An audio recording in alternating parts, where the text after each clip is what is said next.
नमस्कार साथियों, 10वीं कक्षा हिंदी विषय के अंतर्गत हम लोग व्याकरण खंड में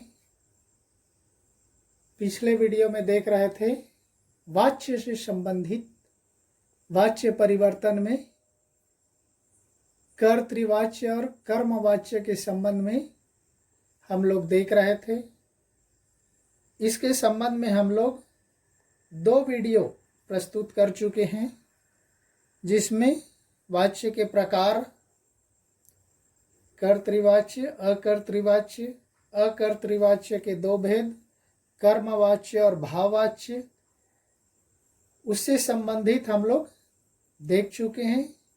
कर्तृवाच्य आपको पिछले में ही बताया गया है पूरी परिभाषा के साथ, जिसमें न भाव की प्रधानता होती है और न कर्म की प्रधानता होती है, बल्कि कर्ता की प्रधानता होती है। वहां पर होता है कर्तृवाच्य।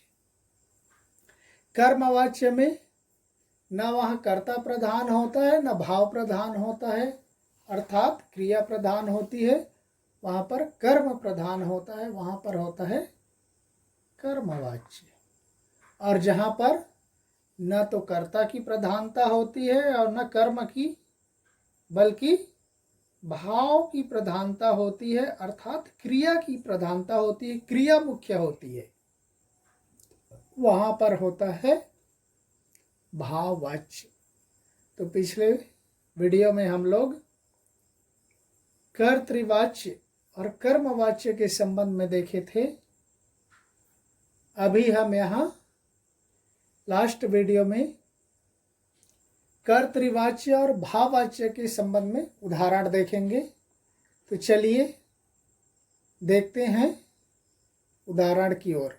1, रमेश नहाया।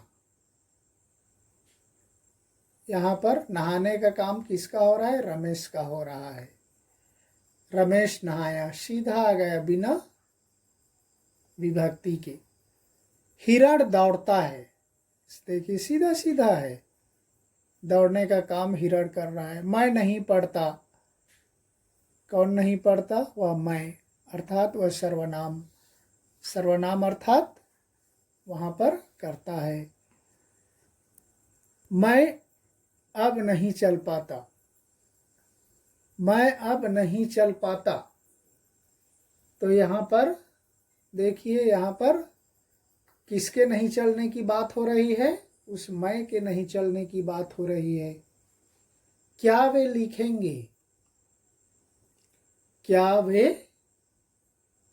लिखेंगे? प्रश्नवाचक है। किसके लिखने की? उस अन्य व्यक्ति के लिखने की बात हो रही है। वो अन्य क्या है? सर्वनाम के तौर पर यहाँ पर प्रयुक्त हुआ है। मैं उठ नहीं सकता, कौन नहीं उठ सकता? मैं, अर्थात वह करता। हम नहीं हंस सकते, किसके नहीं हंसने की बात बताई जा रही? हम, ये भी सर्वनाम है। सास लड़ नहीं सकी, सास लड़ नहीं सकी, किसके लड़ने की बात हो रही है? उसके सास के, मदर इन लॉ की। 9वां है, पक्षी रात को सोते हैं, किसके सोने की बात की जा रही है? पक्षी के सोने की बात की जा रही है। तो यहाँ पर कर्ता ही मुख्य है, इसलिए सारे कर्तृवाच्य हैं। लेकिन भाववाच्य में देखिए, रमेश से नहाया गया। नहाया गया, नहाने पर जोर है। रमेश से नहाया गया। तो इस तरह से यहाँ पर कर्ता को प्रधानता न देकर क्रिया को प्रधानता दी गई है। नहाया गया। हिरण से दौड़ा जाता है, किससे? हिरण से। तो उसके दौड़ने की बात की जा रही है। मुझसे पढ़ा नहीं जाता, से पढ़ने की बात की जा रही है। पढ़ा नहीं जाता, पढ़ना क्रिया है, नहीं जाता ये भाववाच्य के उदाहरण हैं। मुझसे अब नहीं चला जाता, चलना क्रिया। नेक्स्ट, क्या उनसे लिखा जाएगा, क्या वे लिखेंगे की जगह में भाववाच्य में क्या उनसे लिखा जाएगा, यानी उसकी क्रिया पर जोर दिया जा रहा है। मुझसे उठा नहीं जाता, उठना क्रिया है। हमसे हंसा नहीं जाता, वह हंसना भी क्रिया है, अकर्मक क्रिया है। उठना भी अकर्मक क्रिया है। और सास से लड़ा नहीं जा सका, सास से लड़ा नहीं जा सका, नहीं जा सका लड़ना क्रिया है, लड़ा नहीं जा सका। पक्षियों से रात को सोया जाता है, सोना क्रिया है, अकर्मक क्रिया है। तो ये सारे भाववाच्य के उदाहरण हैं। अब इसके आगे हम और देखेंगे भाववाच्य और कर्तृवाच्य का उदाहरण देखेंगे। अब इसको उलट देंगे। भाववाच्य जिसमें आपको बता दिया गया है किस तरह से वहाँ पर क्रिया की प्रधानता होती है।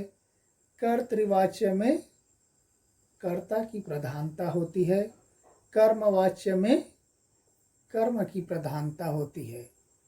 लेकिन यहाँ पर देखिए उदाहरण के तौर पर आज घूमने चला जाए, देखिए घूमने चला जाए, चलने की बात हो रही है, घूमने चला जाए। यहाँ पर कोई कर्म ही नहीं है, घूमने चला जाए।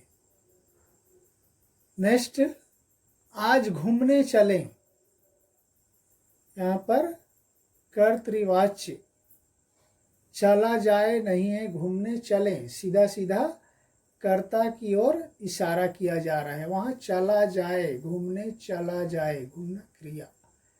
नेक्स्ट दूसरा है, मुझसे पत्र नहीं लिखा जाता, कर्तृवाच्य में आ जाए, मैंने पत्र नहीं लिखा, मुझसे पत्र नहीं लिखा गया, मैंने पत्र नहीं लिखा। तीसरा, मीरा द्वारा कल पत्र लिखा जाएगा, मीरा द्वारा कल पत्र लिखा जाएगा, लिखने की बात हो रही है। और मीरा कल पत्र लिखेगी, यहाँ पर सीधा कर्ता पर ही जोर है। मैंने में भी देखिए पत्र नहीं लिखा, कर्ता पर ही जोर दिया गया है। रीमा से पुस्तक पढ़ी जा रही है, पुस्तक पढ़ी जा रही है, पढ़ने पर जोर दिया जा रहा है। रीमा पुस्तक पढ़ रही है, यहाँ पर रीमा के बारे में बताया जा रहा है कि वह पुस्तक पढ़ रही है। पांचवा, छात्रों द्वारा पत्र लिखा जाता है, छात्रों द्वारा पत्र लिखा जाता है। तो यहाँ पर लिखने पर जोर दिया जा रहा है, छात्र पत्र लिखते हैं, यहाँ पर सीधा छात्र के ऊपर आ जाता है, द्वारा वगैरह नहीं है। से या के द्वारा देखे होगे कर्मवाच्य में भी प्रयुक्त होता है, उसी तरह से भाववाच्य में भी लिखा जाता है, जोड़ करके उसको भाववाच्य मतलब लिखने पर जोर दिया जाता है, क्रिया पर जोर दिया जाता है, तो वहाँ पर भाववाच्य बन जाता है। नानी द्वारा कहानी सुनाई जाती है, किसके द्वारा? नानी के द्वारा क्या कहानी सुनाई जाती है, उसके कहानी सुनाने पर जोर दिया जाता है। नानी कहानी सुनाती है, नानी कहानी सुनाती है, यहाँ पर नानी पर जोर दिया गया है, इसलिए वह कर्तृवाच्य है। लड़कों द्वारा हंसा नहीं जाता, लड़कों द्वारा हंसा नहीं जाता। हंसना क्रिया है, अकर्मक क्रिया है, तो यहाँ पर देखिए हंसने पर जोर दिया जा रहा है। लड़के नहीं हंसते, हंसने पर नहीं, लड़के पर जोर दिया गया है। लड़के नहीं हंसते, कैसे? वहाँ पर वाक्य बदल जा रहा है। 8वां, बालकों द्वारा फुटबॉल खेली गई। देखिए, फुटबॉल खेली गई, खेलने पर जोर दिया जा रहा है। बालकों ने फुटबॉल खेली, देखिए बालकों पर जोर दिया जा रहा है, यानी बच्चों पर जोर दिया जा रहा है। नेक्स्ट 10वां है, सुमित द्वारा कविता पढ़ी गई। यहाँ पर कविता के पढ़ने की बात की जा रही है। पढ़ना क्रिया के अंतर्गत आ जाएगा, भाववाच्य हो जाएगा। और सुमित ने कविता पढ़ी, तो यहाँ पर हो जाएगा कर्तृवाच्य। कविता कौन पढ़ रहा है? सुमित पढ़ रहा है। और भाववाच्य में देखिए कविता पढ़ी गई, यहाँ पर जोड़ दिया जाता है, तो वह क्रिया पर जोर हो जाता है। क्रिया मुख्य होती है, इसलिए वह भाववाच्य हो जाता है। लास्ट है, वेद व्यास द्वारा महाभारत लिखा गया। वेद व्यास द्वारा महाभारत लिखा गया, तो देखिए कर्तृवाच्य में क्या आ गया? वेद व्यास ने महाभारत लिखा, तो यहाँ पर सीधा सीधा आ जाता है। कर्ता मुख्य हो जाती है तो कर्तृवाच्य है। जहाँ पर क्रिया मुख्य होती है वहाँ पर भाववाच्य होता है। जहाँ पर कर्म मुख्य होता है वहाँ पर कर्मवाच्य हो जाता है। तो इस तरह से वाच्य परिवर्तन से संबंधित हमने जितना संभव हो सका उदाहरण प्रस्तुत करके आपको समझाने का प्रयास किया गया, पहले वीडियो के माध्यम से और दूसरे का पहले भाग के माध्यम से। किस तरह से कर्तृवाच्य, कर्मवाच्य, भाववाच्य होते हैं, कैसे से या के द्वारा जोड़ा जाता है, किसमें से या के द्वारा जोड़ना है, किसमें कर्ता की प्रधानता होती है, किसमें कर्म की प्रधानता होती है, किसमें क्रिया की प्रधानता होती है, ये सारी चीज़ें आपको इन उदाहरणों के द्वारा समझाने का प्रयास किया गया। इसको देख करके आप अच्छे से नोट्स बना सकते, नोट्स लिख सकते और इसको पढ़ करके, सुन करके, बार बार देख करके, आप पढ़ना नहीं चाहते तो कम से कम वीडियो लगाकर देख करके, सुन के आप उसको ध्यान में रख सकते। इस तरह से इससे संबंधित जो भी परीक्षा में प्रश्न पूछे जाएंगे आसानी से उसको समझ सकते।